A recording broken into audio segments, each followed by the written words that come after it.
मी आलो हे आमच्या विद्यालयातील उपशिक्षक सिनियर शिक्षक श्री एन व्ही देशमुख सरांच्या शेतात आणि ही त्यांचं आपण शिमला मिरचीचे प्लॉट पाहतोय.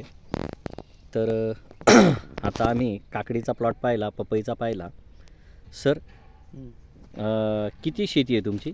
माझी टोटल 15 एकर जमीन आहे. हां, आणि ते कसले कसले प्लॉट आहेत? 15 एकरमध्ये मी दुसऱ्याची 5 एकर जमीन कसाने घेतलेली आहे. त्याच्यातली माझी ह्या स्वतःची जमीन मी 2.5 एकर थोडा दूर अंतरावर असल्या कारणाने मी दुसऱ्याला कसाने दिलेली आहे. आणि म्हणजे 15 आणि 5 20 एकर म्हणजे साधारणतः 17-18 एकर जमीन मी करतोय. तर त्याच्यातली 8 ते 10 एकर ही मी पूर्ण बागायत शेती करतो. माझ्याजवळ 5 एकर क्षेत्र जे आहे, 5 एकर मिरचीचं क्षेत्र आहे, 1 एकर भरीत वांग्याचं क्षेत्र आहे, त्याच्यानंतर 1 एकर शिमला मिरचीचा क्षेत्र आहे, 1.5 एकर पपई आहे, अर्धा एकर कारल्याचा प्लॉट आहे आणि 1 बिघावर माझा काकडीचा प्लॉट आहे. आणि अजून एक शेड जो आहे तर तो मी माझी स्वतःची विश्वास रोपवाटिका ही आहे, त्याच्यामुळं तो शेड जो आहे तर तो रोपांसाठी मी ठेवलेला आहे.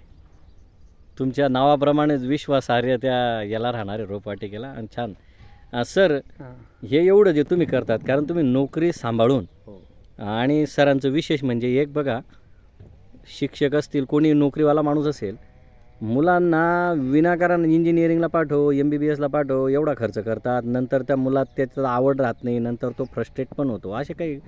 पण तुम्ही मुलावर कोणतंही दडपण न आणता तुमचा मुलगा शेतीत उतरवला, तर मग त्याला तुम्ही उतरवला का तो स्वतःहून उतरला का त्याची आवडच होती? काय होतं नेमकं? सर याचं एक कारण सांगतो मी बऱ्याच लोकांना सांगायचो की तुम्ही शेती करा मुलांना सांगायचो.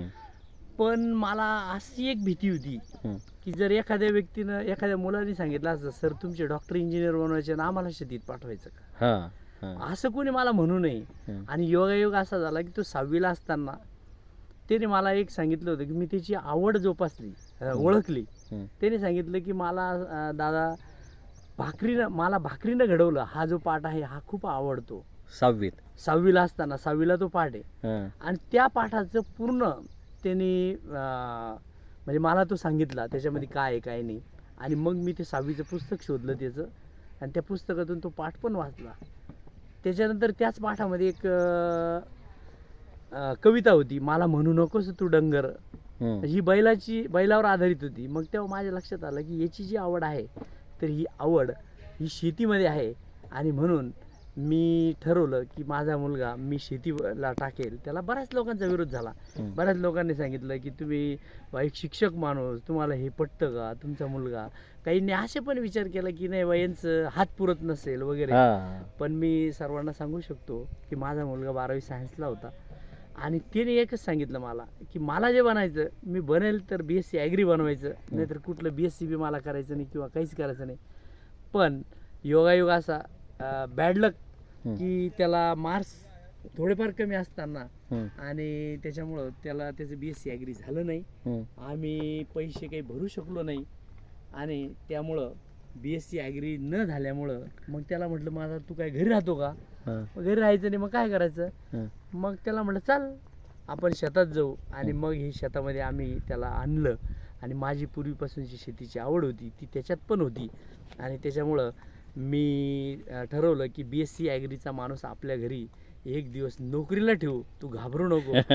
आणि अशा पद्धतीनं मी हे सगळे पिकं मी वाढवलेले. माझ्याजवळ 10 ते 15 लेडीज रोज काम करता. 3 ते 4 माणसं असतात तर ते 3 ते 4 माणसं रोज काम करता.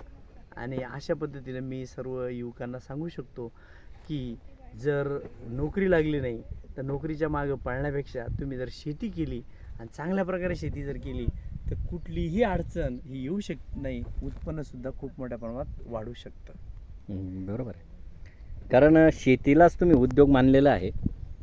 शेती ही नुसती व्यवसाय नाही, नुसतं उदरभरणाचं साधन नाही, तर तुम्ही तिला उद्योग बनवलं आणि मुलाला उतरवलेलं आहे तुम्ही. तर तुम्ही थोड्या वेळापूर्वी सांगत होते तुमच्या वडिलांपासून तुम्हाला हा वारसा आहे. तर काय सांगाल? हो, वडिलांपासून वारसा आहे. याचं कारण एक तुम्हाला सांगतो. माझ्या वडिलांच्या वाट्याला फक्त 3 एकर जमीन आलेली ती वाट्याला. आणि 3 एकर जमिनीमध्ये वडिलांनी एवढं मोठं हे बनवलं, म्हणजे पूर्ण कुटुंब त्यावर हा, चालवलं पूर्ण त्यांनी. कुटुंब. त्याचं एक कारण एक होतं की वडिलांनी पहिले आम्हाला एक शिकवलं की 10 गुंठे मिरची आणि 10 गुंठे वांगे हम्म. हे सतत त्यांचे असायचे. या 10 गुंठे वांग्यामध्ये आणि 10 गुंठे मिरचीमध्ये आमच्या सर्वांचं शिक्षण आणि पूर्ण घराचा बाजार हाट वगैरे तो चालायचा. त्याच्यानंतर त्यावेळेस किती आमच्याकडं- भाऊ बहिणी तुम्ही? आम्ही 3 भाऊ, बहीण नाही आम्हाला. हां हां.